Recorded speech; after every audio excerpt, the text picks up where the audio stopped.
My name is Tara Rocha, and I work with Bridging Apps, and I am the digital learning specialist. And I've been in this role for just shortly, probably about 5 months with Bridging Apps. Before that, I worked for a large school district in Texas, just outside of Houston, in the same role as a digital learning specialist, working with teachers in integrating technology into their curriculum. So I'm really excited to be working with Bridging Apps and especially conducting these virtual meetings. Amy, do you want to introduce yourself quickly? Hi everyone, my name is Amy Berry. I am the app review editor at Bridging Apps.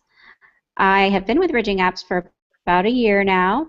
My background is in elementary education, and I recently completed my master's in educational technology and leadership. I'm Julie Smith, and I am the outreach coordinator at Bridging Apps.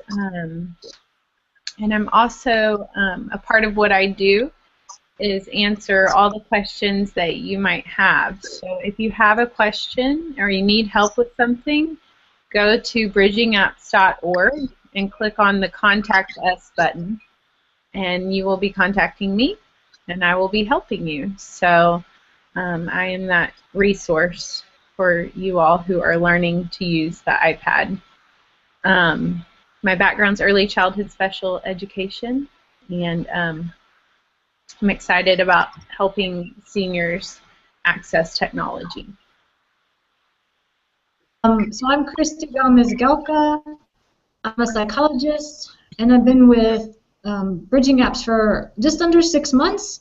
And right now what I do with Bridging Apps is I go to a specific facility where nothing but seniors live, and I help them with different aspects of technology so that they can connect to people, and email, basically do anything. I've done blood pressure cuffs and watches and how to use their phones, so really happy to be part of this. As you know, tonight's meeting will focus on seniors using technology, and we decided to record some of our interactions with seniors that we've met with and just share with you some of the ways that they use technology in their daily lives. Here is our agenda that we'll be going through as soon as that video finishes. And one thing that we want to point out to you is our list of apps for seniors that you can access by going to our Bridging Apps homepage and going through and following these instructions. Towards the end of our broadcast, we'll share some of our seniors' app favorites with you and even show you how to download them. So we'll start with that video first. I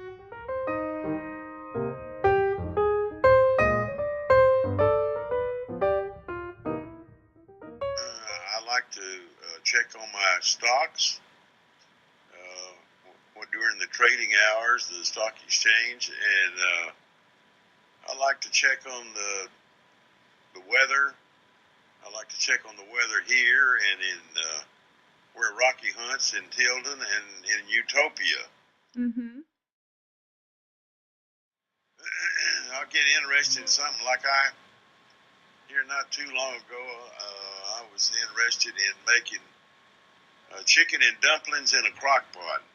Ah. And I found that, and I made it, and I probably never would have done it if I hadn't had my iPad. And what website did you get it on? Pinterest?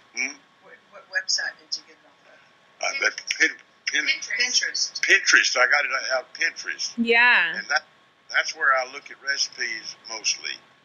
And then, you know, you get some recipes from people just putting them on Facebook. Yeah. Of course, FaceTime and Facebook. I like to check on that every day, maybe twice a day. See what everybody's doing.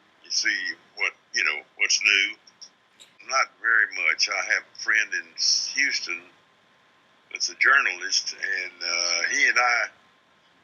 he puts things on email. And I think he sent me thousands of messages about things all over the world. Yeah. And I enjoy those. I found out all about my family. As you know, Anne Marie lives in Houston, and she and Nick are always doing something. I think I saw today where they're at the Fast Stock Show at the cook-off. Yeah. And Barbara, once in a while, they go to Rio Dosa golfing and skiing, and Christina, who was an exchange student with Johnny and Nancy, she's on my Facebook, so we talk every once in a while. Yeah. And Lee? No, she lives in Sweden.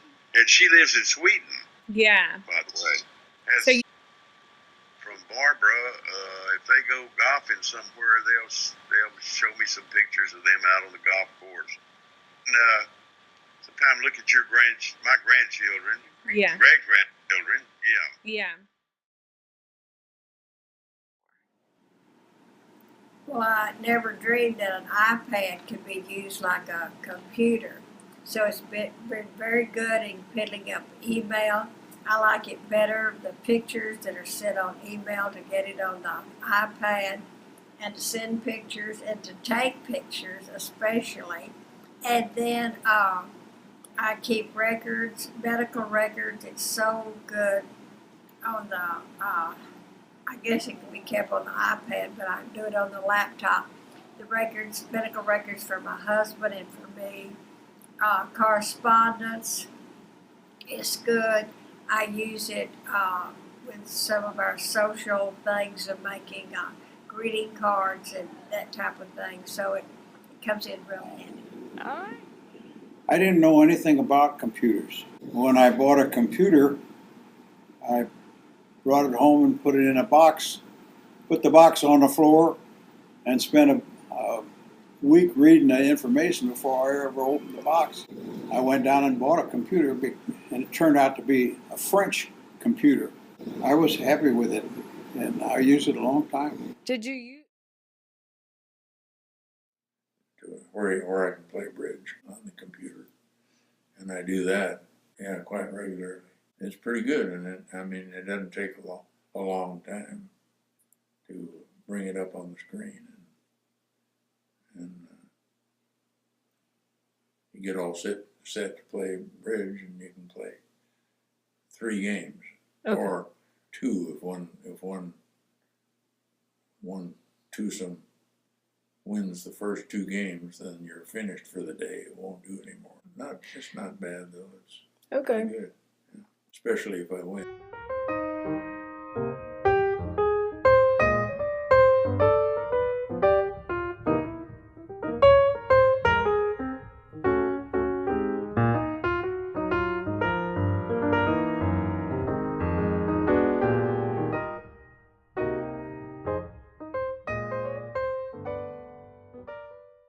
It's just like anything else. You just have to use it and get your hands on it and everything. Even though they tell you what to do, you got to do it yourself. Okay, well, that was just a glimpse into the lives of some of the seniors that we've been able to interact with through Bridging Apps, and we're quite impressed by how they're using technology.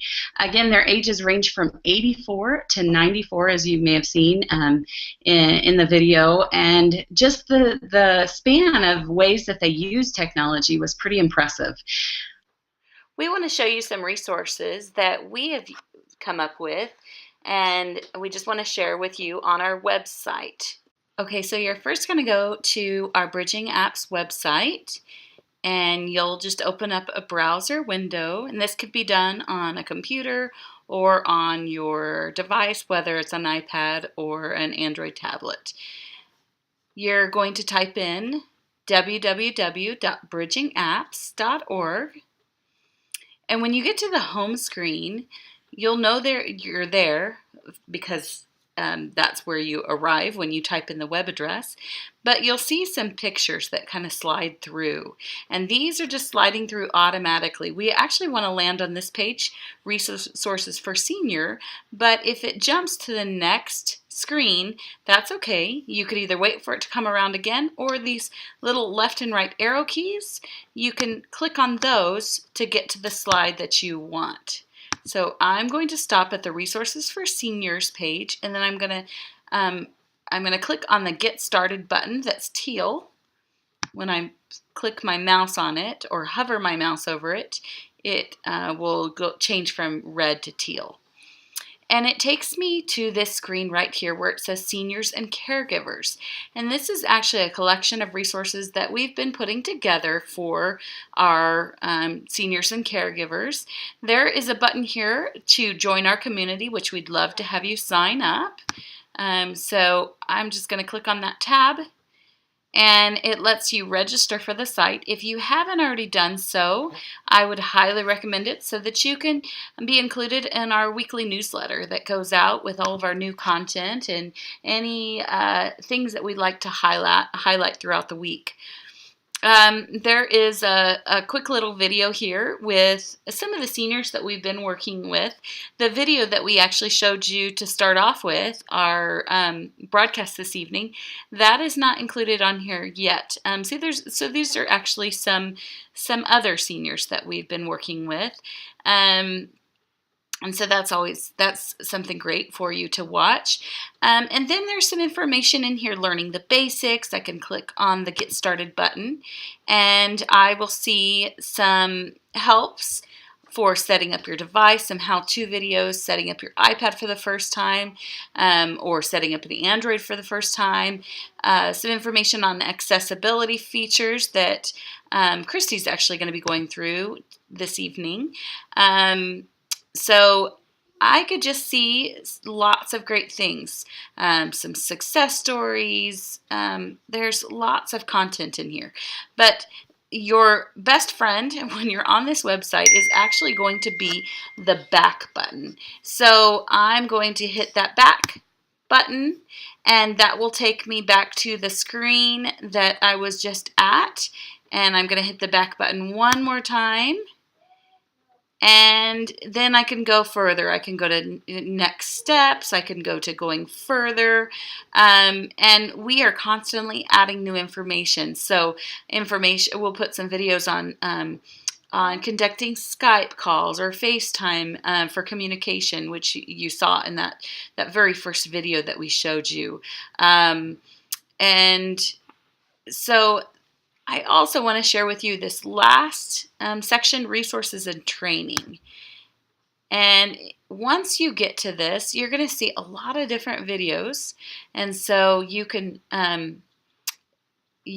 pull up the video by clicking on the red play button or the triangle, which is the universal sign for play.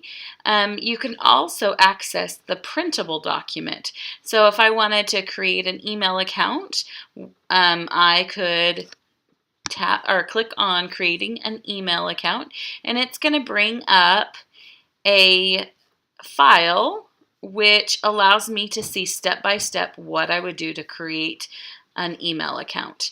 Now remember, to get back to where you were, you're going to click on the arrow in the left hand corner. So once I click on that, it takes me back to the screen that I was on. So I can see lots of information, lots of different videos that are here. Again, there's a printable to go along with each one. And those printables are things that you could actually print, by the way. So I can go to the bottom of my screen in the right-hand corner. I can see my print icon, and I can just set it up to print.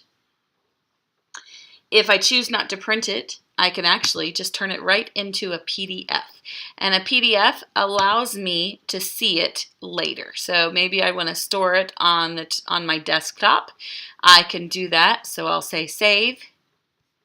And it's going to save as a PDF, which means it's just going to save the file. So it's actually not a printed copy, but I just want it on my desktop. So it is now going to just sit on my desktop. So I'm going to label this test and then click save. And now it is going to be sitting on my desktop. So again, remember the back button takes you back to the screen that you were on. That is just some of the content that we've been working on here at Bridging Apps, and one of my roles as a digital learning specialist, and I've been helping with editing that content and getting it up and ready for you. Again, that's not only just for seniors, but caregivers and just anybody that's learning to use a device and technology. I'm going to turn it over to Julie, and she's going to share with us some iPad basics. I'm going to show you all the different buttons and features on the actual iPad. I kind of love just bringing it back to basics and just figuring out what all these little switches and buttons do on the iPad. So that's what I'm going to show you. So we're going to start at the top of your iPad. Right here you'll see 3 little niches or buttons.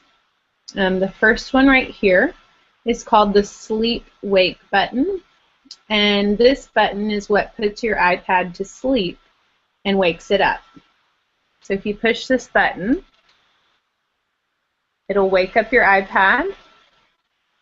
You push it again, it puts it asleep. This doesn't mean that your iPad's off, so your battery life is still running down. So I'll tell you later how to turn it off. But right now your iPad's just sleeping. So wake, sleep. Then next to that is your microphone. So when you FaceTime with your family or you're recording a video, this is your microphone. So you want to make sure that it's not covered up so that people can hear you.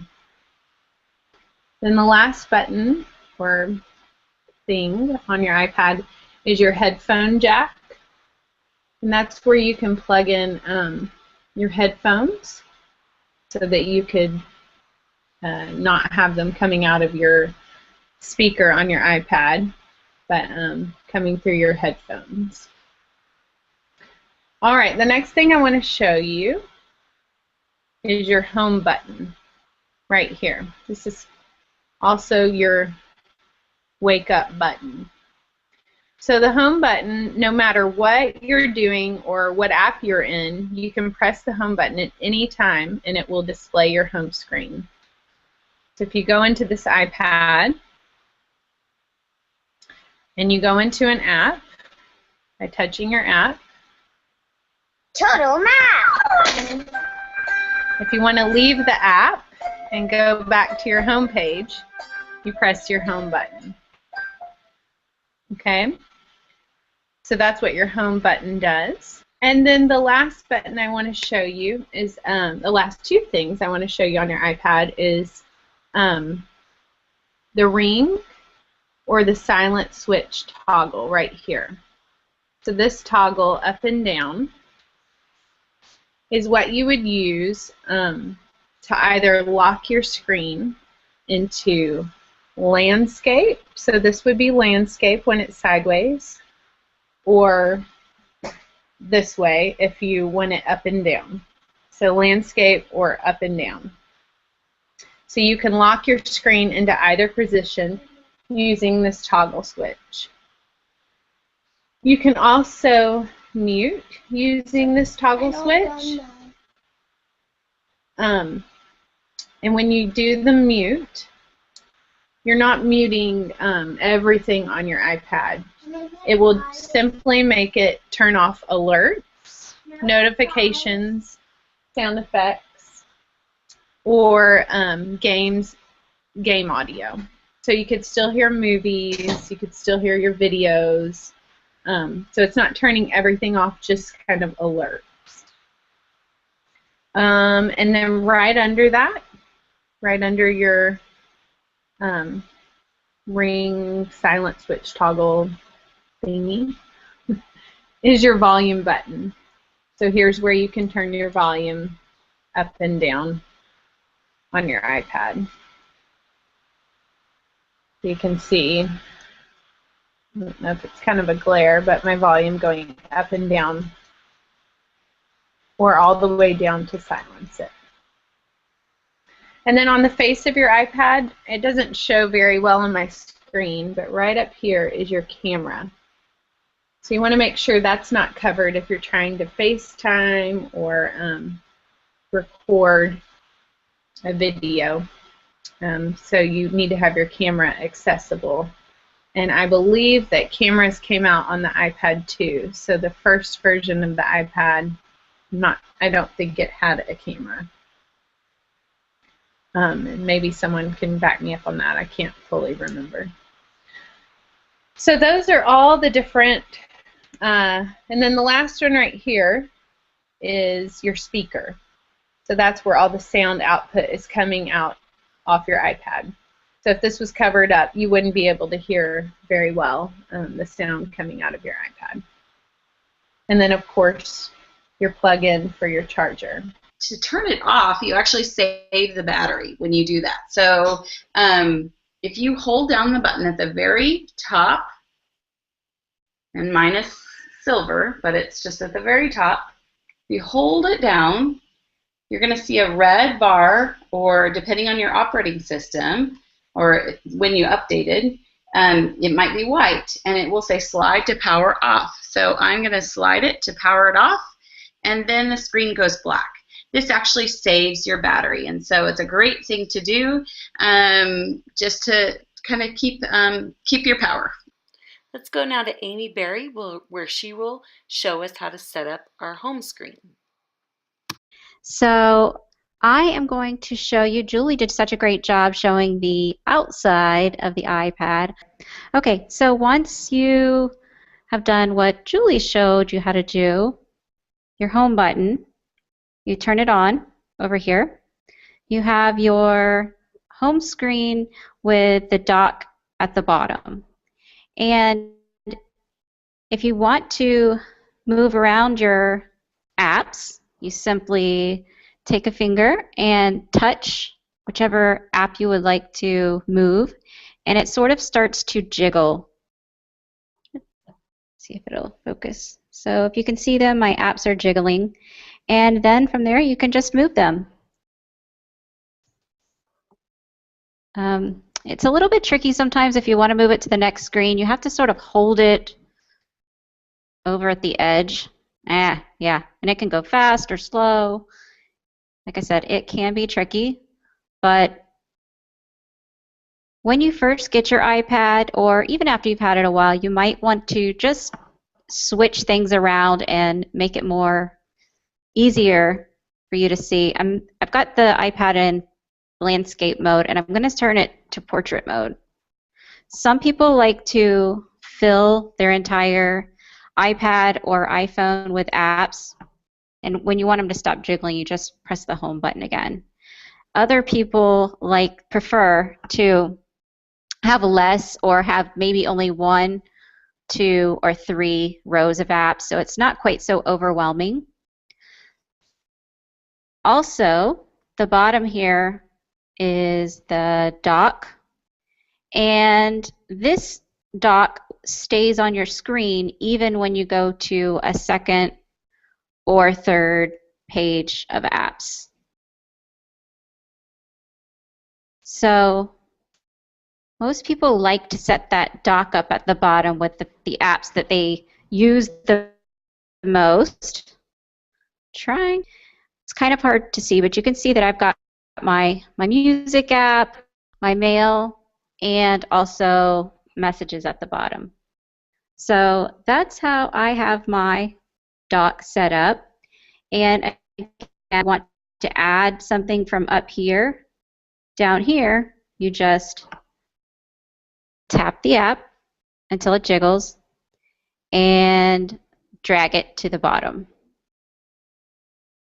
And if there's one that you don't want to be down there, you just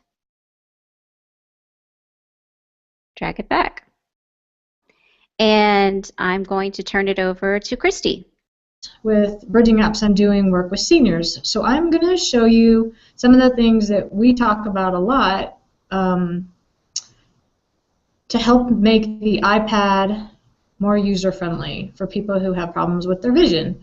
So I'm going to show you first how to do Zoom, but I'm going to try to share my screen with you. So from here, I'm going to choose Settings, and I tap it. And then there in the middle, it says Accessibility, and I will touch that. From there, you look right up at the top, and I will show you Zoom first just because it's at the top. And if you see Zoom, it's already switched to on, but that's okay. Usually what will happen is when you first get it, it will look something like this. And so that little top toggle button will be all white. So you want to turn it just by touching it to where it's green. There we go. The other thing I want to show you is way at the bottom, you have this blue line and it says 12.8. That allows you to adjust how much you can zoom in. And all you do is put your finger on that little white button and then just move it. So I leave mine over here. So that's how to turn Zoom on, but now let me show you how to use Zoom. The neat thing here is right under the word Zoom, it tells you what to do. So I'm going to take 3 fingers and I'm going to tap on the screen of the iPad.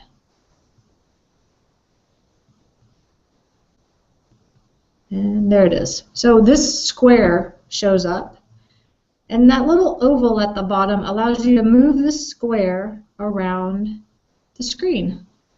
And you can see it really expands or zooms the text.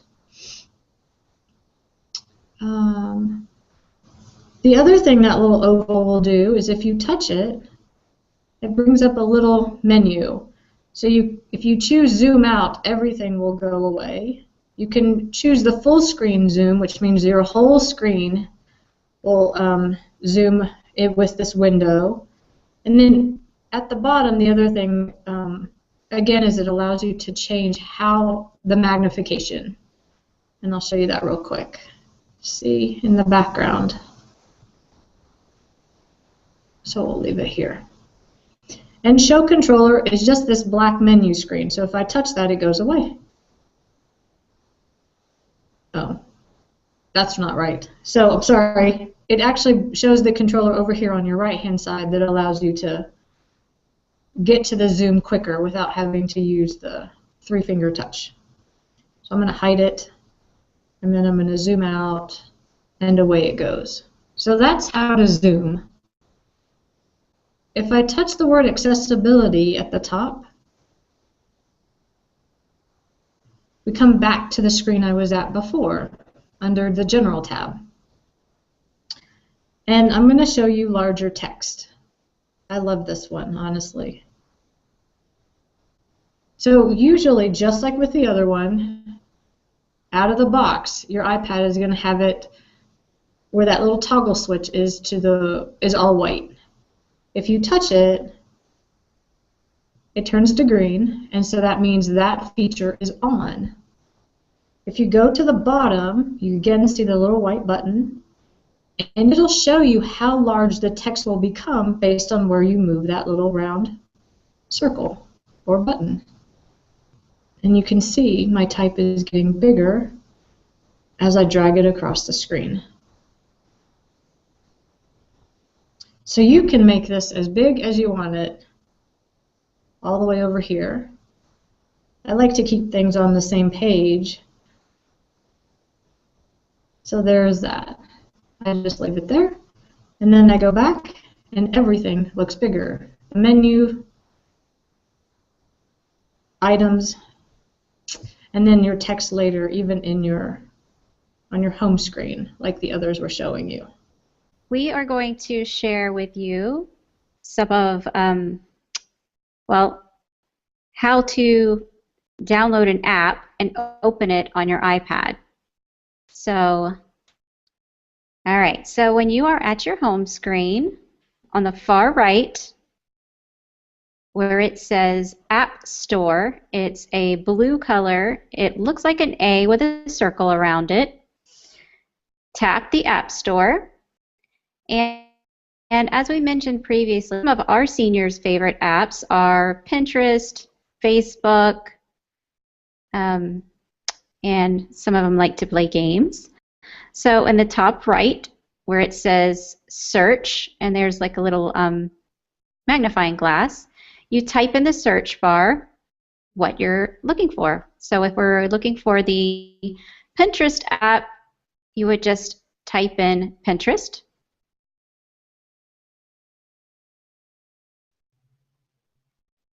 And hit enter. And most of the time it appears, if you type it in correctly and spell everything correctly, it will pop right up over on the left-hand side of the page. If it's spelled incorrectly, it's probably going to be there. You might have to scroll down a little bit. But for this one, it is right there. And you will see what looks like a cloud with an arrow.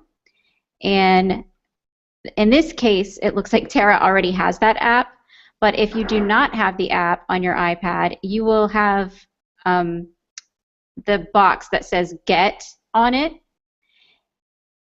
Pinterest is free, so it'll just say Get. But if the app costs something, the price of the app will be in a box right there. So you know before you download it if it's going to be a purchased app and you need to pay for it. So you would just tap on the cloud to download or the Get, and it's going to download to your home screen. Sometimes it does take a little time to download depending on your Wi-Fi connection or your phone, if it's a phone, a cellular connection. So you have to be patient.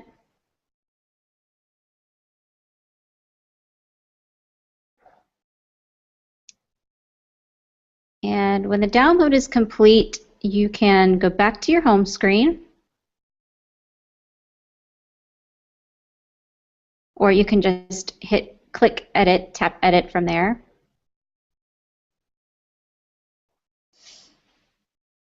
And you are in your app.